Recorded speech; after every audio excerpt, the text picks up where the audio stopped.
This story begins in the farthest forest of West Virginia. To climb the deserted road, a couple named Rich and Hallie can be seen intending. Rich reaches the top and recognizes a filthy stream of water in front of him.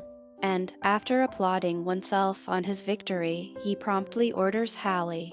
Now we see that Hallie's foot is slipped while climbing, but controlling her, she again tries to climb up. Here he calls Rich for help, but gets worried about not seeing him before. Suddenly she is shocked finding the fallen blood drops on her face. She lays eyes on Rich, who is fallen down by someone. Before understanding anything, someone begins to pull her up forcefully. But she handles herself, cutting her rope. But losing her grip, she falls down, where she sees Rich's corpse. Seeing him, she starts crying. At the same time, some voices are heard from the mountain. Hearing them, she moves to her car in order to rescue her life. But her foot is trapped in a barbed wire and she falls. And that murder takes her with him, dragging. Now we know the occurrence of robberies in this region, where the news reveals the theft of cars one after another. Even people claim to view witchcraft in this area. We again view a passing car in this region, where we see Chris, who is going for an interview in another city. During the journey, he is caught in a traffic jam, and he finds himself late when the traffic does not move ahead.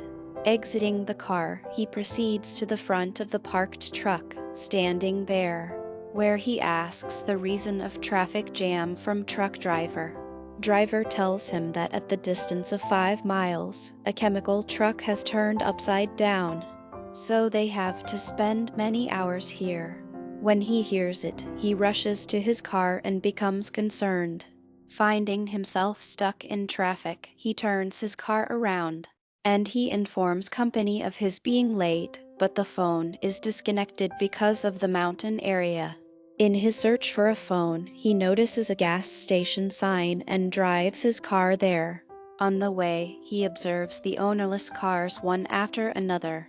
And passing beside them, he reaches a gas station, where he encounters the owner of a gas station, who seems a sick person. Now he tries to inform company people getting of the car, but he cannot contact because the phone is dead. Now he asks the owner of the gas station about the other address which leads to the city, but he ignores his conversation. Suddenly, he lays his eyes on the clipped map there, where he finds a rough road leading to the city. Now he asks about this road from the owner of the gas station. Hearing it, he suggests going on this way. Now he moves to that way, where he reaches an intersection crossing thick forests, where he notices a board of shorts cut. Pondering it, he leads his car to that rough road and he sees a dead deer. As a result, his car is crushed with the front car. A fatal accident occurs in both cars, but Chris is survived. The owners of this car have now approached him and inquired about his health. Restoring himself, he apologizes of his mistake from them and talks to return the payment of loss on his part. Along with it, he asks the reason for the car stoppage in the mid of the road, where Francine responds that someone has spread the barbed wire on the road, so their car's tire has punctured. One of their friends suggests going to the previous gas station for a call, but Chris forbids them to go there. All decide to go alone, but Evan and Francine stop for taking care of the cars. Now they discover a dead mongoose on the way. It seems someone has thrown it, tearing its midst. Walking at a distance, they see the burning tires of cars, which indicate the danger. But he asks to move further. There we see Francine and Evan, who feel a movement in nearby bushes. And he goes to check, but Francine is got worried about not finding him. She goes after him to search. While walking, she notices Evan's shoe. As he goes near it, a cut ear of Evan is also seen. Looking at it, she starts crying. Then a person puts her into death, attaching. We see the remained people at the end of the road. All 4 persons go for a helping hand. While walking, they discover a house and move towards it for help. Chris is gone upset noticing the number of cars. He knocks at the door for asking help. Soon they know there is no one in the house. They all come inside to make a connection where they see a dining table. It shows this house has not been cleaned for a long time. On the other side, glasses and car keys are found. Opening the refrigerator, he is left astonished.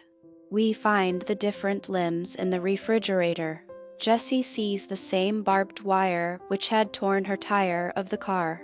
Now all 4 begin to escape. At the same time, Chris peeps into the window and observes a coming vehicle there. All 4 run to the back door, but finding it locked, all are frightened. On the other side, we see the murderer enter the room and simply throw Francine's dead body. And we see Chris and Jessie, who are scarred and saw her dead body. We see the 3 cannibals who place Francine's dead body on the table for the first time.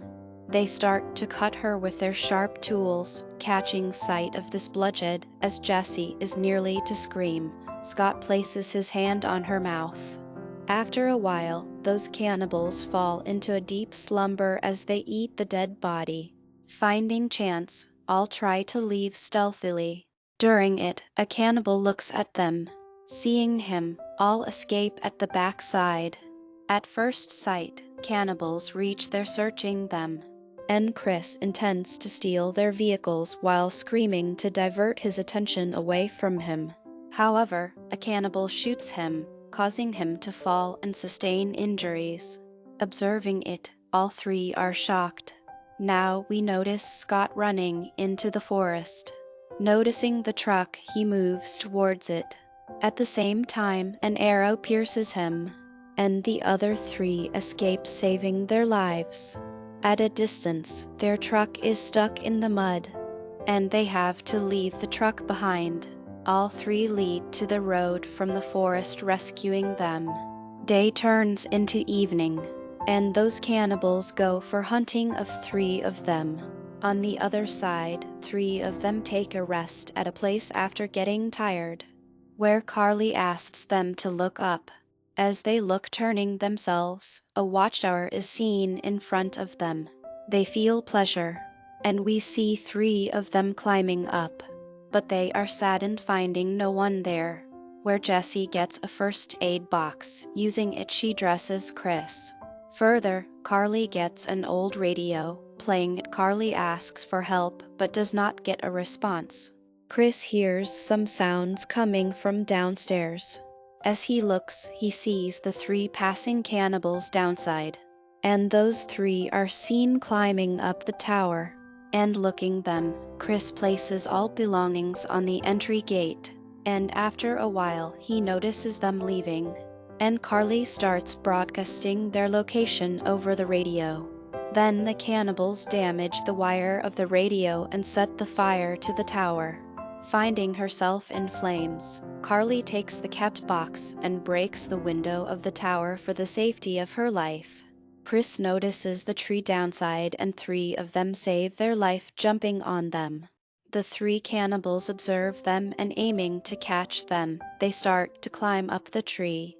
And seeing their arrival, 3 of them are seen to move from one tree to another.